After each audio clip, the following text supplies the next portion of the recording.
Jæja, þá komið að þessu stykki hér, það segja vængnum.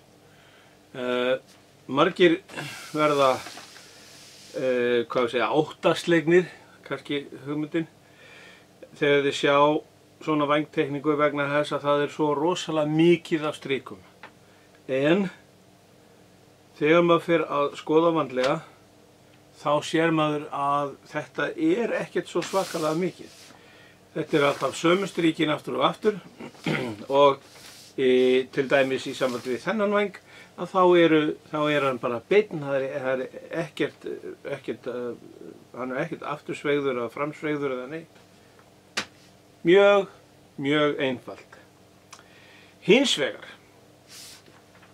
þá gera hönnuðir stundum svona dálítið skrýtna hluti og í þessu tilfelli þá teiknar hann vænginn hérna en til þess að spara pappír að þá setur hann vængendan hér og segir klippið þetta bara og límið það hérna. Ég hef náttúrulega ekki gaman af því að klippa teikningar svo ég ljósritaði bara sérstaklega smá part og ætla að setja þetta hérna á endan. Klippa það til og líma þetta þangað. Stundum þá teiknaði bara annan vænghelminginn og ætlast til þess að maður byggi báða helminga þannig. Það er ýmislegt sem maður þarf að skoða í sambandi við vængsmíðina sem að kemur stundum smávegis á óvart. Það til dæmis með vænginn, þessi hér, það eins og hann eigi bara að vera sléttur, en það alls ekki þannig. Það á að vera þarna aðhalli, þar að vængurinn hallar upp og þessi aðhalli, hann 1,5 tomma, það 38 millimetrar undir hvorn væng og það best að skrifa þetta hérna 38 millimetrar. Þannig að þegar við smíðum hann þá þurfum við reyna að gera það í tvennulagi, annan helminginn fyrst og svo hinn helminginn. Það eru samsetningar hér sýndar og þær eru á teikningunni. Við þurfum að tróða þeim hér inn í og síðan þurfum við að tróða hinum vægnum upp á og hafa 38 mm undir hvorn eða ef þessi liggur niðri að þá þurfa að vera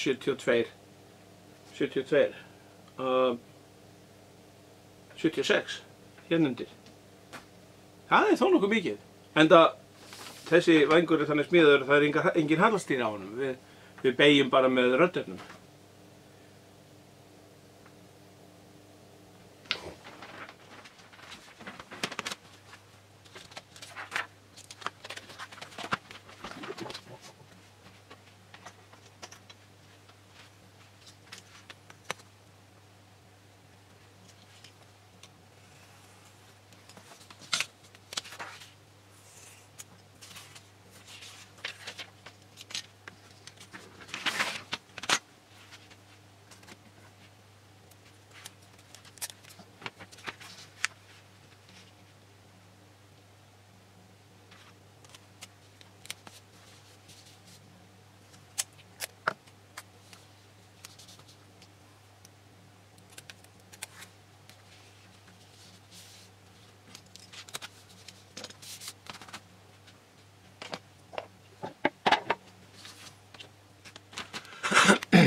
Rifin á vænginn eru sýnd hér og hérna segir þau eiga að vera úr 1,5 mm balsa og það þarf 20.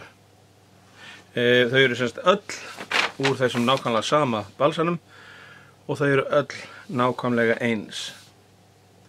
Nú, það margar aðferðir til þess að gera svona rif og ég ætla að sýna eina. Ég búinn að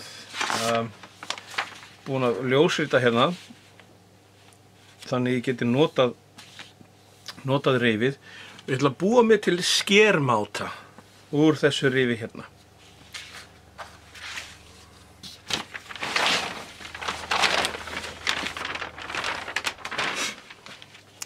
Hérna ég með 1,5 mm krossvið og ég ætla að nota hann til þess að búa til skermáta.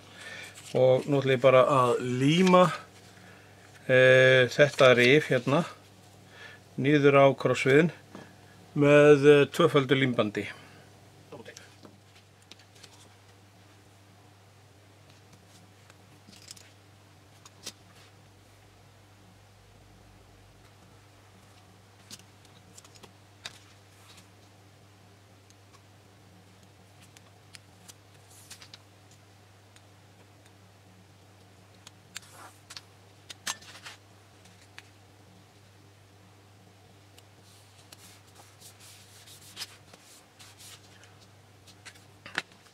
Nú þarf ég að skera rifið út úr þessari plötu og það hægt að gera það á ýmsa vegu, nota sög eða eitthvað svoleiðis, en af því að þessi krossviður bara 1,5 mm að þá mjög auðvelt að skera hann bara með svona venjulegum hobbyhníf. Við skulum gera það. Let's do that.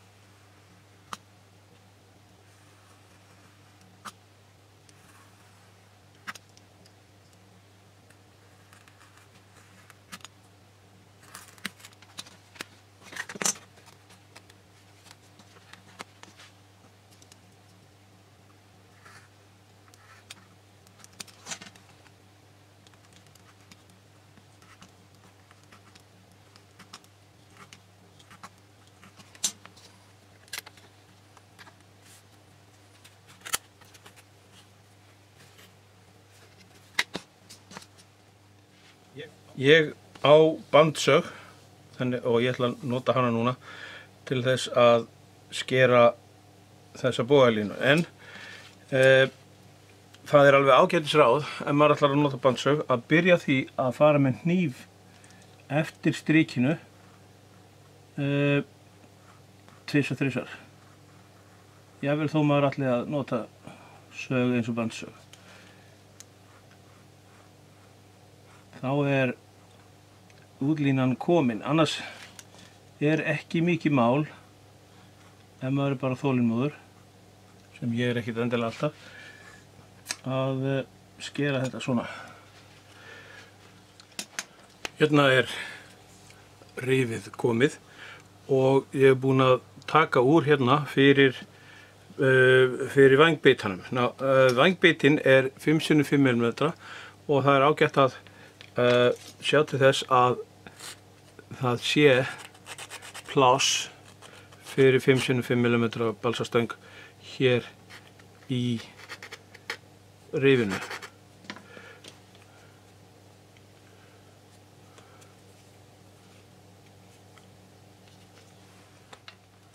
Við þurfum að fá okkur handfang til þess að halda rifinu á meðan við erum að skera með frá því. Og hérna ég með bara einhvern bút af 6 mm krossviði sem ég ætla að líma hérna ofan á. Þá hef ég eitthvað til að halda í á meðan ég sker.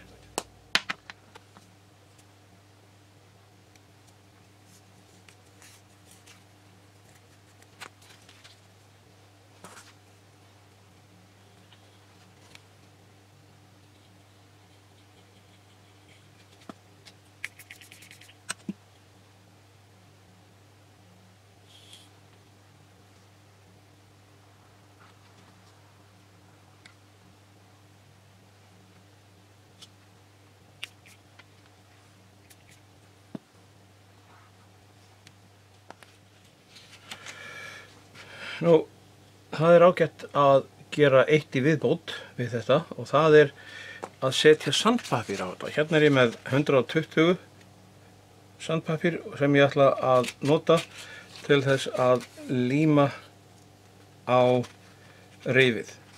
Það til þess að sé engin hætta á að það geti runnið til á meðan ég að skera.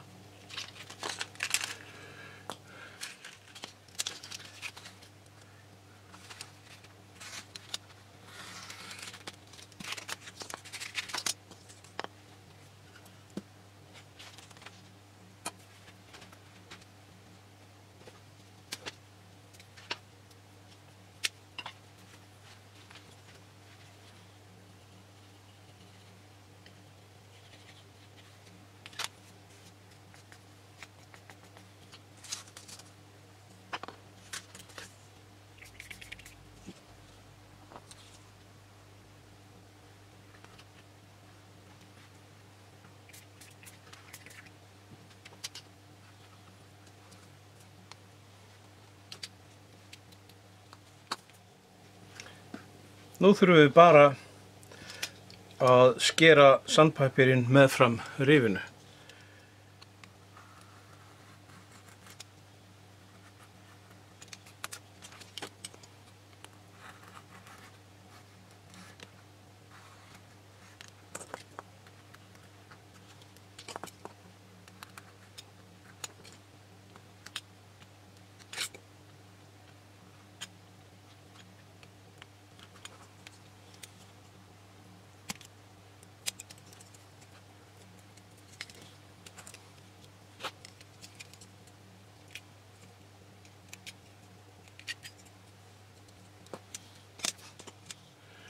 Þá er tólið tilbúið og ekkert annað að gera en að bara byrja að skera rif.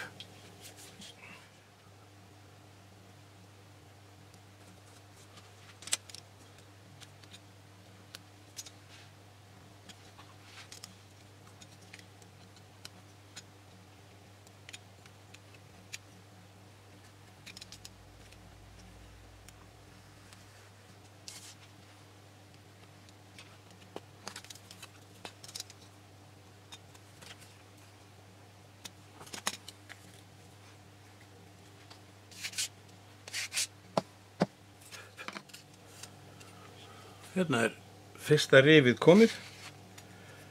Nú vantar okkur bara 90 viðbót.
Rif.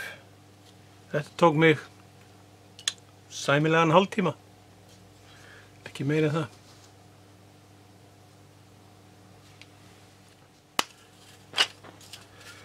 Og núna getum við byrjað að setja vænginn saman.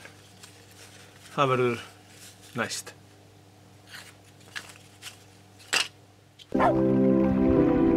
Oh, oh, oh.